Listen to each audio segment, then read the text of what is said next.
Hello students, welcome to biology colour Adda. And आज हम करने जा रहे हैं पीसीआर टेक्निक, जो कि डीएनए को एम्पलीफाई करने के लिए होती है। Let's begin with the lecture. Polymerase chain reaction, या इसी को हम शॉर्ट में पीसीआर टेक्निक बोलते हैं। क्या बोलते हैं? पीसीआर। ठीक है, ये एक टेक्निक है टू एम्पलीफाई डीएनए। इसको डिस्कवर किया था सबसे पहले कैरी मुलिस ने 1986 में। 1986 कहीं कहीं पर आपको ये 1985 लिखा हुआ भी मिलेगा, क्योंकि जो डिस्कवरी हुई थी वो 1985 में हुई थी, बट रिकॉग्निशन में ये 1986 में आई थी।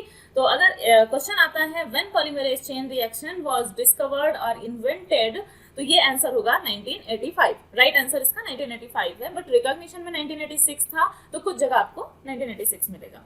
It is a technique to amplify DNA. DNA का मॉलिक्यूल, अगर हमारे पास डीएनए की क्वांटिटी कम है, तो उसे ज्यादा बनाने के लिए, लार्ज स्केल पर और कम टाइम में बनाने के लिए ये टेक्नोलॉजी यूज की जाती है। क्या है इस टेक्नोलॉजी में? सबसे पहले इस प्रोसेस को, किसी भी प्रोसेस को करने के लिए कुछ रॉ मटेरियल हमें चाहिए होता है, या कुछ ऐसी चीजें चाहिए होती हैं जिनकी हेल्प से हम कोई भी टेक्नोलॉजी कैरी ऑन करते हैं या कोई प्रोसेस हम कैरी ऑन करते हैं। तो यहाँ पर पीसीआर टेक्नोलॉजी को करने के लिए हमें दो चीजों की रिक्वायरमेंट होती है। एक तो ये जो रॉ मटेरियल आपके सामने स्क्रीन पर दिख रहा है, पीसीआर कंपोनेंट्स, और सेकंड इस प्रोसेस को करने के लिए एक मशीन की रिक्वायरमेंट होती है, थर्मोसाइक्लर। ठीक है, तो पहले हम कंपोनेंट्स की बात कर लेते हैं, क्या क्या कंपोनेंट्स रिक्वायर्ड होते हैं फॉर दिस प्रोसेस। सबसे पहले एक ये हम पीसीआर ट्यूब लेंगे। ठीक है, पीसीआर ट्यूब ये एम्प्टी ट्यूब होती है। ऊपर की तरफ इसमें यहाँ पर क्या लगा हुआ है? लिड लगी हुई है, ढक्कन लगा हुआ है। इस ट्यूब के अंदर हम कई सारे सब्सटेंसेस फिल कर देते हैं और क्या बनाते हैं? Reaction mixture. ठीक है, रिएक्शन मिक्सचर बनाने के लिए हमें सबसे पहले चाहिए डीएनए सैंपल। ठीक है, जिस डीएनए को हमें एम्पलीफाई करना है, बहुत ज्यादा क्वांटिटी में बनाना है, उस डीएनए का सैंपल चाहिए। क्लियर? नेक्स्ट, उस पर जुड़ने के लिए 2 प्राइमर्स चाहिए, 2 ऑलिगोन्यूक्लियोटाइड प्राइमर्स चाहिए। ठीक है, कैसे प्राइमर्स होने चाहिए? बहुत ना लंबे हों ना बहुत छोटे हों। 15 to 25 न्यूक्लियोटाइड सीक्वेंस का प्राइमर यूज होता है इसमें, और 2 प्राइमर यूज होते हैं। One is follower and second one is reverse. ठीक है, 2 टाइप के प्राइमर्स यूज होते हैं। प्राइमर्स को सेलेक्ट करने की या डिजाइन करने की जो क्राइटेरियाज होते हैं वो हम इस लेक्चर के एंड में डिस्कस करेंगे, क्योंकि वो मिसलेनियस क्वेश्चंस कभी कभी उससे बनते हैं, बहुत ज्यादा क्वेश्चंस नहीं बनते हैं। यहाँ पर हम पहले टेक्नोलॉजी को डिस्कस कर लेते हैं। 2 ऑलिगोटाइड न्यूक्लियोटाइड प्राइमर्स। देन हमें चाहिए DNA polymerase. DNA polymerase enzyme जो यूज होता है वो यहाँ पर नॉर्मल पॉलीमरेज एंजाइम यूज नहीं होता है। यहाँ पर जो पॉलीमरेज एंजाइम यूज होगा वो थर्मोस्टेबल होना चाहिए। कैसा होना चाहिए? थर्मोस्टेबल होना चाहिए, जो हायर हीट पे वर्क कर सके, क्योंकि ये जो टेक्निक है, ये जो मशीन है थर्मोसाइक्लर, ये हीट पर वर्क करती है। तो यहाँ पर थर्मोस्टेबल पॉलीमरेज एंजाइम चाहिए होता है। तो जनरली हम कौन सा पॉलीमरेज एंजाइम यूज करते हैं? टैक पॉलीमरेज एंजाइम यूज करते हैं। लेकिन आज के टाइम में हम और भी दूसरे पॉलीमरेज एंजाइम्स यूज करते हैं, क्योंकि टैक पॉलीमरेज हमारा एक नॉर्मल पॉलीमरेज एंजाइम है जो थर्मल या थर्मोस्टेबल तो है, लेकिन इसमें बहुत ज्यादा फिडिलिटी नहीं है। ठीक है, अगर हमें हायर फिडिलिटी चाहिए तो उस केस में हमें दूसरे एंजाइम्स यूज करने होते हैं। कौन कौन से एंजाइम हो सकते हैं? ठीक है, टीएफयू पायरोकोकस फ्यूरियोसस से एक्सट्रैक्ट किया जाता है।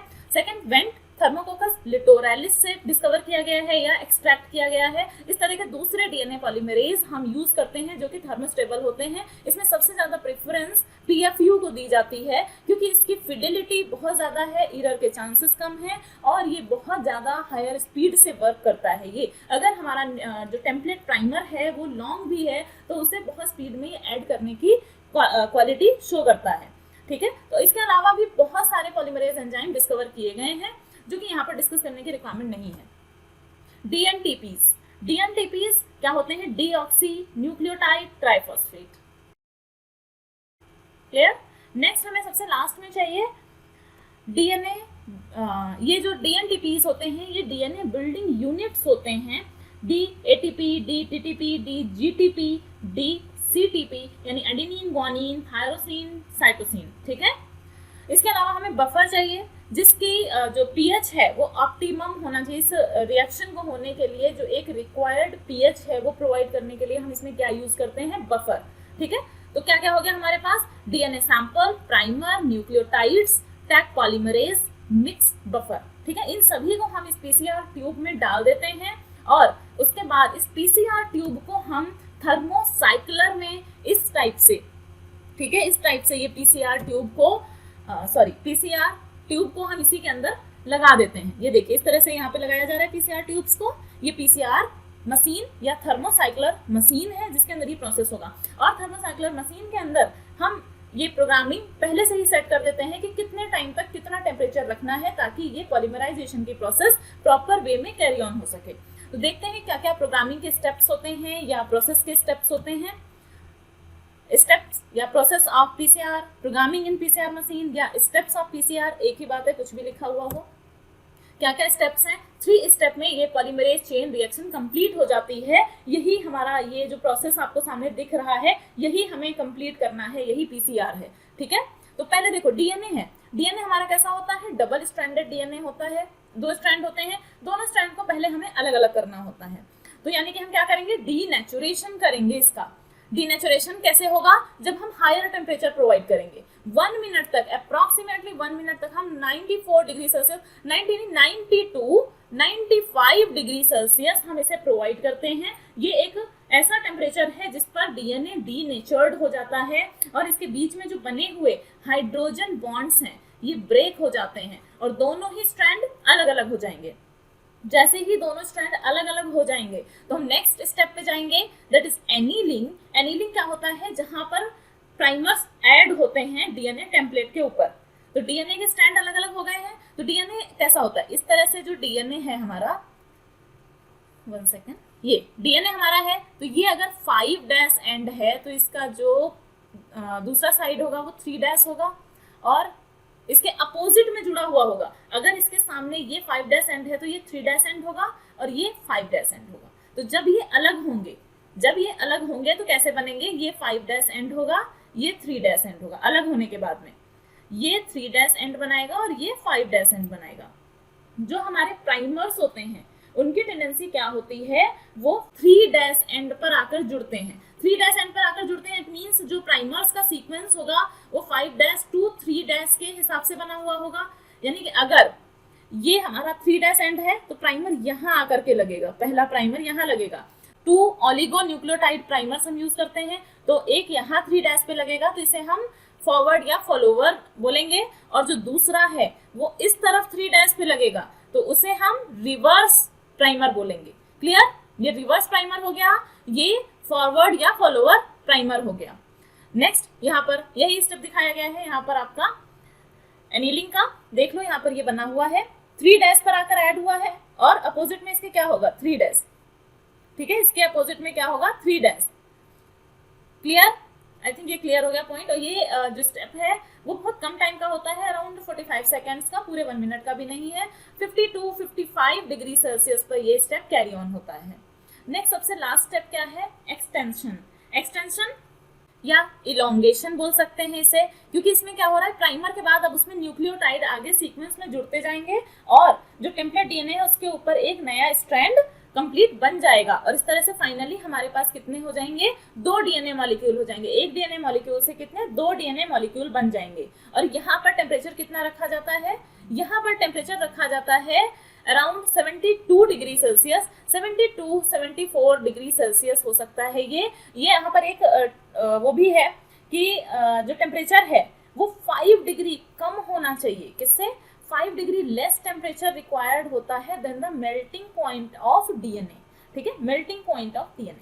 मेल्टिंग पॉइंट ऑफ डीएनए कैसे कैलकुलेट करते हैं हम, इसका एक फॉर्मूला होता है। Melting point of DNA calculate करने का एक फॉर्मूला होता है। देखो ये क्या फॉर्मूला है, सिंपल सा फॉर्मूला है, 2 multiply by A plus T adenine and thymine plus 4 multiply by G plus C guanine and cytosine. Clear, कितना इजी फॉर्मूला है, 2 multiply by adenine plus thymine का कंटेंट जितना है plus 4 multiply by guanine and cytosine का content जितना है, ठीक है। यहाँ पे हम 4 से मल्टीप्लाई GNC को क्यों कर रहे हैं, क्योंकि GNC 3 हाइड्रोजन बॉन्ड से जुड़ा हुआ होता है। यहाँ पे बॉन्ड को ब्रेक करना थोड़ा ज्यादा डिफिकल्ट होता है। A एंड T में कंपैरेटिवली कम हीट की रिक्वायरमेंट होती है, तो इसी से हम इसका टेम्परेचर कैलकुलेट करते हैं। ये हमारा melting point of DNA calculate करने का फॉर्मूला है। फॉर्मूला से मुझे याद आया, यहाँ पर एक और फॉर्मूला यूज होता है। अभी मैं आपको एक क्वेश्चन अगर पूछूं, यहाँ पे देखो लिखा हुआ है 30 to 40 साइकिल्स इन 3 स्टेप्स की 30 to 40 साइकिल्स करते हैं। क्यों करते हैं? ताकि हमारे पास इनफ क्वांटिटी ऑफ DNA मिल जाए नेक्स्ट प्रोसेसेस करने के लिए या एक्सपेरिमेंट्स करने के लिए हमें इनफ क्वांटिटी DNA की मिल जाए। तो फिर अगर हम पूछें कि हमने स्टार्टिंग में initially certain amount of DNA use किया, ठीक है, और हमने इतने साइकिल्स कैरी ऑन कर दिए 40, 50, 60 जितने भी उतने साइकिल हमने कैरी ऑन कर दिए, तो हमें फाइनल DNA कितना मिलेगा? या फिर फाइनल DNA की क्वांटिटी गिवन है कि हमारे पास इस समय इतना DNA है, इसका मतलब हमने कितनी बार ये प्रोसेस की होगी, PCR साइकिल हमने कितनी बार चलाई होगी। इस तरह के क्वेश्चंस भी एग्जामिनेशंस में आते हैं, कॉम्पिटिटिव एग्जाम्स में आते हैं। तो इसके लिए भी एक फॉर्मूला है। क्या है formula? MF is equal to MI multiply by 2 to the power n, ठीक है। यहाँ पे MF क्या है? Final quantity of DNA, final quantity of DNA, and MI क्या है? MI है इनिशियल क्वांटिटी ऑफ DNA। तो अगर इसमें से कुछ भी गिवन है तो आप number of cycles easily find out कर सकते हो। और 2 to the पावर n लिखा हुआ है, ये n क्या है? नंबर ऑफ साइकिल्स, ठीक है। दोनों फार्मूला आप नोट डाउन कर लो। इन फार्मूला बेस्ड क्वेश्चंस आते हैं एग्जामिनेशन में, और specially this formula is very very important formula. Clear? Next हमारे स्टेप्स कंप्लीट हो गए। अब कुछ चीजें और भी ध्यान रखने वाली होती हैं जिनसे कभी कभी घुमा फिराकर क्वेश्चंस बनाए जाते हैं, उनको भी देख लेते हैं। उससे पहले ये मैंने डाला हुआ है यहाँ पर ग्राफ फॉर्म में। ये भी हमारा इसी को शो कर रहा है, जो स्टेप्स हैं PCR के स्टेप्स हैं उन्हीं को शो करने के लिए है। नीचे वाले जो स्टेप हैं वो हमारे क्या दिए हुए हैं? टाइम गिवन है, ठीक है। 1 मिनट, 2 मिनट, 3 मिनट, मिनट्स में ये टाइम गिवन है। और ऊपर क्या गिवन है? y एक्सिस पर गिवन है टेम्परेचर। तो कितना टेम्परेचर? हमने यहाँ से स्टार्ट किया रूम टेम्परेचर से। रूम टेम्परेचर जनरली हम 25 डिग्री सेल्सियस एज्यूम करके चलते हैं। 25 डिग्री पर हमारे पास डबल स्टैंडर्ड DNA है एक, उसकी हमने डी नेचर जब किया तो हमने कितना टेम्परेचर पहुंचा दिया? 90 प्लस टेम्परेचर है यहाँ पर। उतने पे ये DNA डी नेचर्ड हो गया, इसके हाइड्रोजन बॉन्ड टूट गए और दोनों ही स्ट्रैंड अलग अलग हो गए। देन एनीलिंग हुई, प्राइमर्स को ऐड किया गया। प्राइमर्स को ऐड करने के लिए टेम्परेचर डाउन किया गया, temperature up to 50 degree down किया गया है। उसके बाद फिर जब हम एक्सटेंड करते हैं इन प्राइमर्स को एक्सटेंड करने का मतलब इन प्राइमर्स में आगे फर्दर न्यूक्लियोटाइड्स ऐड होते जाते हैं। तो इन न्यूक्लियोटाइड के ऐड होने की प्रोसेस थोड़ा सा हायर टेम्परेचर पे होती है, below the 5 degree temperature of melting point of DNA, ठीक है। तो यहाँ पर ये DNA अराउंड 72, 73 या 74 डिग्री सेल्सियस टेम्परेचर रहता है। क्लियर? इसी को हमने एक और ग्राफ से किया है। नेक्स्ट पेज पर ये भी ग्राफ आप देख सकते हो, समझ जाओगे, पॉज करके देख लो। अब मैं इसे एक्सप्लेन नहीं करूंगी क्योंकि ये सेम थिंग है जो अभी मैं 2 बार एक्सप्लेन कर चुकी हूँ already. Modification of PCR। Modification of PCR क्या है? मॉडिफिकेशन किस तरह से? मॉडिफिकेशन का यहाँ पे मीनिंग ये है कि कौन कौन से दूसरे PCR टेक्निक्स हैं जो हम डिफरेंट टाइप के मॉलिक्यूल्स को एम्पलीफाई करने के लिए यूज करते हैं, ठीक है। Nested PCR, asymmetric PCR, RT-PCR, hot star PCR, quantitative PCR, touchdown PCR and inverse PCR, ठीक है। तो ये सारे PCR टेक्निक्स हैं जो डिफरेंट सिचुएशंस में यूज किए जाते हैं। Primer design criteria. प्राइमर्स को डिजाइन करने का क्या क्या क्राइटेरिया होता है? ये प्राइमर खुद डिजाइन किए जाते हैं, यानी हम खुद डिजाइन करते हैं प्राइमर्स को। तो उस केस में उसके कुछ क्राइटेरियाज होते हैं किस तरह से हमें डिजाइन करना चाहिए for the better amplification of DNA molecule. Primer unique होना चाहिए, ऐसा नहीं होना चाहिए कि कहीं पर भी बाइंड होने की टेंडेंसी रखे। इसीलिए हम 15 to 25 न्यूक्लियोटाइड का एक यूनिक प्राइमर बनाते हैं। प्राइमर की लेंथ इंपॉर्टेंट है, अभी मैंने आपको बता ही दिया। 15 to 25 न्यूक्लियोटाइड का एक प्राइमर बनाया जाता है। ये बहुत ज्यादा लॉन्ग लेंथ नहीं होना चाहिए, बहुत शॉर्ट भी नहीं होना चाहिए। शॉर्ट होगा तो उसका जो सीक्वेंस होगा वो DNA के किसी भी फ्रेगमेंट से मैच कर जाएगा और वो वहां पर बाइंड हो जाएगा। तो इस तरह का सीक्वेंस हम बनाएंगे कि वो सिर्फ और सिर्फ एक डिजायर्ड पोजीशन पर ही बाइंड हो। मेल्टिंग टेम्परेचर का क्या यूज है वो भी हमने देख लिया। 5 degree GC content range. GC content यानी ग्वानिन एंड साइटोसिन कितना ज्यादा है उसमें। ग्वानिन एंड साइटोसिन की क्वांटिटी लेस होनी चाहिए, कम होनी चाहिए। और इवन स्टार्टिंग में जो प्राइमर की स्टार्टिंग होती है, जो प्राइमर का 5' एंड है, वहां पर बहुत ज्यादा जीसी कंटेंट नहीं होना चाहिए। Avoid primer primer interaction, primer इस तरह से नहीं डिजाइन करने, क्योंकि हमें 2 प्राइमर डिजाइन करने हैं तो इस तरह से नहीं डिजाइन करने हैं कि वो आपस में ही चिपक जाएं, ठीक है। अगर हमने इस तरह से डिजाइन कर दिया, मान लिया एज्यूम ATGCATG, ठीक है, ये हमने प्राइमर डिजाइन किया, और इसका जो दूसरा फॉरवर्ड के अलावा जो दूसरा है रिवर्स प्राइमर, वो हमने इस तरह डिजाइन किया, TACGTAC, ये डिजाइन किया। अब ये देख लो, दोनों एक दूसरे के कॉम्प्लीमेंट्री स्ट्रैंड हैं।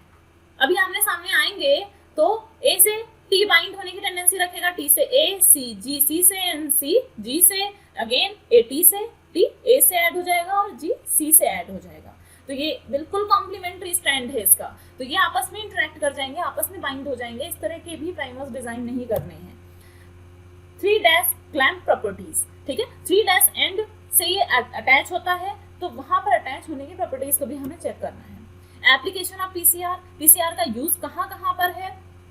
एक तो जीन क्लोनिंग एंड मैनिपुलेशन में है। जीन क्लोनिंग की हमने नॉर्मल टेक्निक देखी हुई है कि जीन क्लोनिंग कैसे की जाती है। वेक्टर के अंदर हम जीन इंट्रोड्यूस करते हैं, अपना डिजायर्ड जीन वेक्टर के अंदर डालते हैं, देन होस्ट सेल के अंदर डालते हैं, और होस्ट सेल जैसे जैसे मल्टीप्लाई होता है वैसे वैसे हमारा जीन भी मल्टीप्लाई होता जाता है। इस तरह से जीन क्लोनिंग करते हैं, but it is a very long process. ये बहुत ज़्यादा टाइम टेकिंग प्रोसेस है, बहुत ज़्यादा टाइम लग जाता है। तो हम जीन क्लोनिंग भी पीसीआर टेक्निक से कर सकते हैं, जो विद इन एन आवर हमें बहुत ज़्यादा क्वांटिटी में एम्पलीफाइड जीन दे देगा, ठीक है। नेक्स्ट है diagnosis and monitoring of hereditary diseases. Hereditary diseases हमारी सोसाइटी में हर किसी को नहीं होती हैं, कुछ तो इतनी यूनिक होती हैं कि मिलियंस ऑफ पीपल्स में किसी एक को ऐसी डिजीज होती है। अब उससे उस जीन को एक्सट्रैक्ट करने के बाद हम बिल्कुल नहीं चाहेंगे कि हमारा जीन किसी भी तरह से वेस्ट हो, तो हम वेस्ट होने से बचाने के लिए क्या करेंगे, उसे एम्पलीफाई कर लेंगे, उसकी बहुत सारी फोटोकॉपी बना लेंगे, और अब उन पे हम एक्सपेरिमेंट करते हैं और 1-2 कॉपीज वेस्ट हो भी जाती हैं तो हमारे पास दूसरी कॉपीज प्रेजेंट हैं। तो इस तरह diagnosis of monitoring of hereditary diseases में भी पीसीआर बहुत यूजफुल है, एंड ये तो बहुत ही इंपॉर्टेंट इसका यूज है। एम्पलीफिकेशन ऑफ एंशिएंट डीएनए, जो फॉसिल्स होते हैं उनका डीएनए अगर हम एम्पलीफाई नहीं करेंगे तो फॉसिल तो दोबारा बेटा बनने वाला ही नहीं है। फॉसिल हमें बार बार नहीं मिलता है, फॉसिल्स का डीएनए बहुत इंपॉर्टेंट होता है, और उसे प्रिजर्व करना उससे भी ज़्यादा इंपॉर्टेंट होता है। तो यहाँ पे हम जो फॉसिल्स के डीएनए को स्टडी करते हैं वो एम्पलीफिकेशन के बाद ही स्टडी करते हैं, और ये एम्पलीफिकेशन भी पीसीआर टेक्निक से होता है। आई थिंक आपको मैक्सिमम डाउट्स क्लियर हो गए होंगे। अगर आपको कोई डाउट रहता है then you can ask in the comment box. Subscribe my channel to support me, hit the like button to motivate me. Thank you for watching.